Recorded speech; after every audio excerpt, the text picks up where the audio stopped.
السلام علیکم بچوں، آج ہم پڑھیں گے جماعت 5ویں کا اردو، جس میں ہم پڑھیں گے سبق نمبر 13 لداخ سے ایک خط۔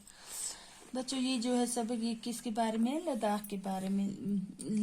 22 جولائی 2017 عیسوی۔ پیارے سجاد السلام علیکم۔ وہ کیا کر رہا ہے؟ ایک خط لکھ رہا ہے، کس کو؟ سجاد کو۔ پیارے سجاد السلام علیکم، آپ کا خط ملا، یاد آوری کا شکریہ۔ کیا ہوا کہ آپ کا خط ملا؟ یاد کرنے کا شکریہ۔ آپ نے اپنے خط میں لداخ کے بارے میں کچھ سوالات پوچھیں۔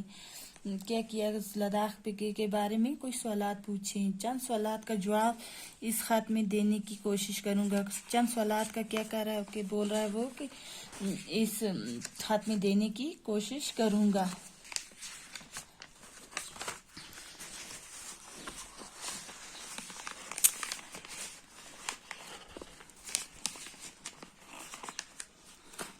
جیسا کہ آپ جانتے ہیں، لداخ کے طول وارز میں بدھ دھرم کا پرچار کرنے والے کے لیے جگہ جگہ خانقاہیں بنائی گئی ہیں۔ بچوں کے جیسا کہ آپ جانتے ہیں، لداخ کے طول وارز میں بدھ دھرم کا کرنے کے لیے کیا بنائی گئی ہیں؟ پرچار کرنے والوں کے لیے جگہ جگہ خانقاہیں بنائی گئی ہیں۔ بچوں، خانقاہیں ہو گیا بدھ راہبوں کی عبادت کی جگہ، جس میں وہ کیا کرتے ہیں؟ عبادت کرتے ہیں۔ لداخ کے لوگ ان خانقاہوں کو گمپا کہتے ہیں۔ جو لداخ کے لوگ ان خانقاہوں کو کیا کہتے ہیں؟ گمپا کہتے ہیں۔ انہیں بدھ وہار بھی کہہ سکتے ہیں۔ ہم انہیں بدھ وہار بھی کہہ سکتے ہیں۔ ہم انہیں کیا کہہ سکتے ہیں؟ بدھ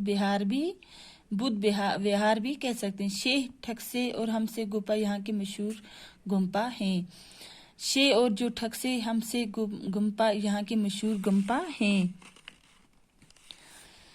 اب آگے شیح گمپا۔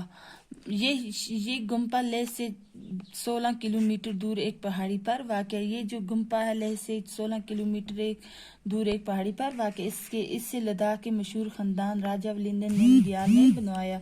کس نے بنایا؟ لداخ کے مشہور خاندان راجہ تھا ولیندن نمگیال نے بنوایا۔ راجہ ولیندن نمگیال بدھ دھرم کے مشہور سرپرست اور پیروکار تھے۔ بچوں، جو سرپرست ہو گئے، پرورش کرنے والے، خبرگیری کرنے والے تھے، جو راجہ ولیندن گیال تھے۔ شیح گمپا دراصل مہاتما بدھ جی کا 40 فٹ اونچا عالیشان مجسمہ ہے۔ بچوں، یہ جو شیح گمپا ہے، دراصل مہاتما جی کا 40 فٹ اونچا عالیشان مجسمہ ہے۔ اونچا عالیشان ہو گیا، بہت لمبا، 40 فٹ اونچا مجسمہ ہو گیا۔ بچوں، بت ہے۔ اس مجسمے کا سر 8 فٹ چوڑا ہے۔ یہ جو بت ہے، اس کا جو سر ہے، یہ کیا ہے؟ 8 فٹ چوڑا ہے۔ یہ مجسمہ پیتل اور تانبے میں ڈلا ہے۔ یہ جو مجسمہ ہے، پیتل اور تانبے میں ڈلا ہے۔ اس مجسمے پر سونے اور چاندی کی پرتیں منڈی ہیں۔ کیا کیا ہے؟ سونے اور چاندی کی پرتیں منڈی ہیں۔ ان کے تاج پر ہندو دیوی دیوتاؤں کی تصویریں کھدی ہیں کہ بدھ دھرم نے ہندو دھرم کے اثرات قبول کیے ہیں۔ کیا کیا ہے کہ بدھ دھرم نے ہندو دھرم کے اثرات قبول کیے ہیں۔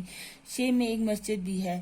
شیح میں کیا ہے؟ ایک مسجد بھی ہے، جو شاہ ہمدان میر سعید علی ہمدانی رحمۃ اللہ کے ساتھ منسوب ہے۔